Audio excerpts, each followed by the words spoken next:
Welcome to the Adventitious Adventures podcast. The story you're going to hear is based on the real D&D campaign my friends and I played. If this is the first time you're tuning in, feel free to learn more about the setting in the past episodes, and if you'd like to learn more, or rather read at your own pace, the original story can be found at our blog of the same name, at wordpress.com. Last time, the party was approached by a woman while they were having a drink, asking them to find her missing cat. Accepting, they found themselves in a situation they had not expected, when the cat ended up being a kidnapped northern princess. Offering to help escort her home, the party is now faced with an inevitable complication: navigating the no man's land known as the Barrens.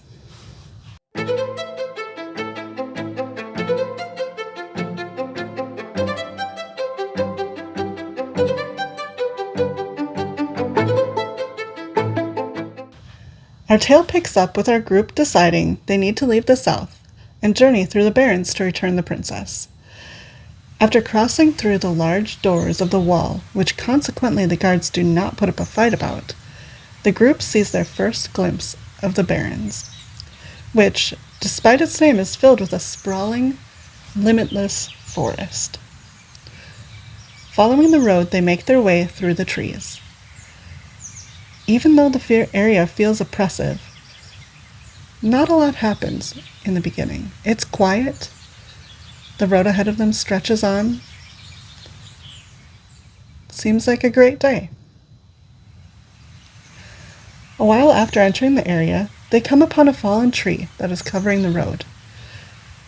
It's very obviously a trap, but the group walks right into it. Men appear, ready to fight and rob them, but somehow they're able to talk the robbers into leaving them alone, amazingly, and keep on their way. Some more time, just spending walking, goes by, and the group encounters two lizard-like men that are blocking their way across a small river. Not able to talk their way out of this situation, the lizards attack. However, the party seems to be very much advanced than these lizard people, and they manage to defeat them rather easily. As they look around, dusk seems to be falling, and they realize they should really find somewhere to stay for the night and recoup from their fight. Before they manage to find any kind of shelter or anywhere to bed down, they encounter a herd of elk that's streaming by.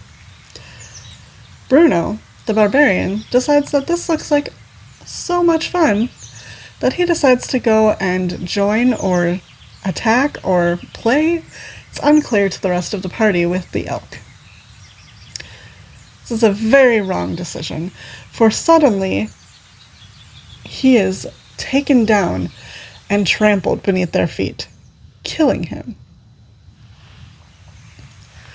Unsure what else to do and stuck in the middle of the wilderness, the party takes his body and brings it back to where they've found a clearing where they can, bed down and set up camp for the night. The next morning, our adventurers wake to two different surprises. The first is a man named Rick, who has managed to come into their camp stealthily while they slept. He's not much of a talker, but they do discover that he originally comes from a village near the north. The second surprise is a traveling merchant who repeatedly tries to sell them poop, of all things, and asked to buy their recently deceased companion's body.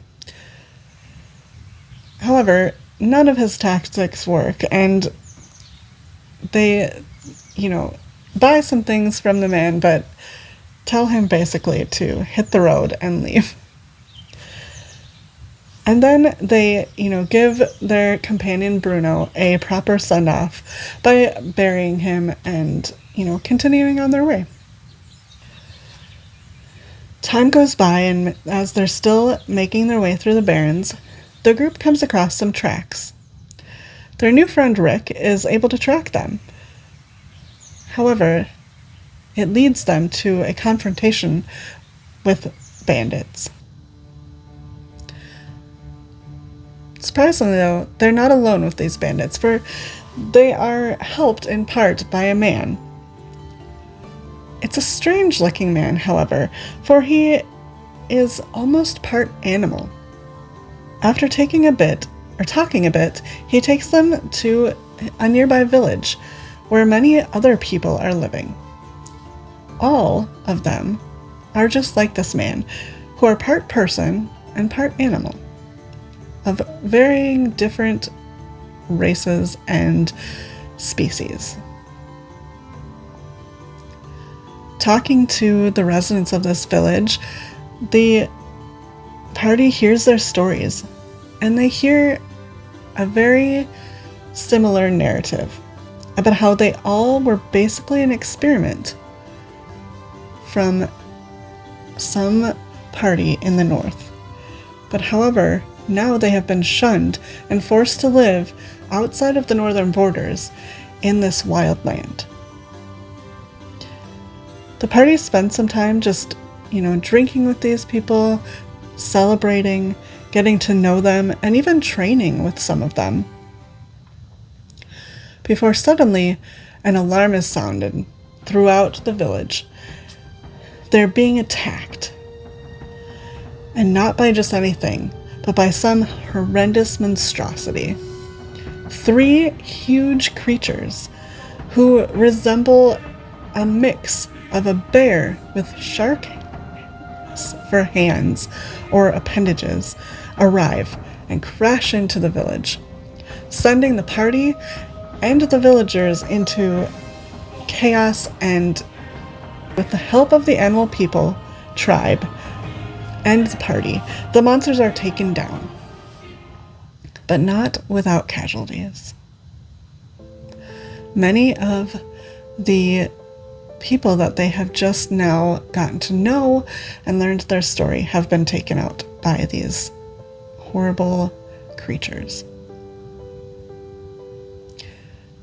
Healing their wounds and resting, and helping the villagers to, bury and consecrate their dead, they decide that they must keep going.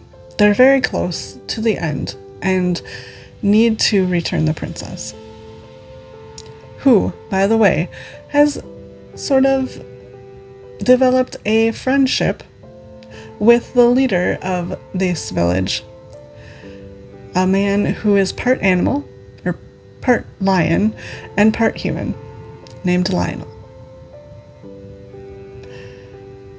The party sets out. Eventually, they see the large gates of the north. Now the question remains, how will they be received after arriving into this new land? Will they be celebrated for returning the lost princess? Or will they be suspicious and unsure of why they're there with her as well?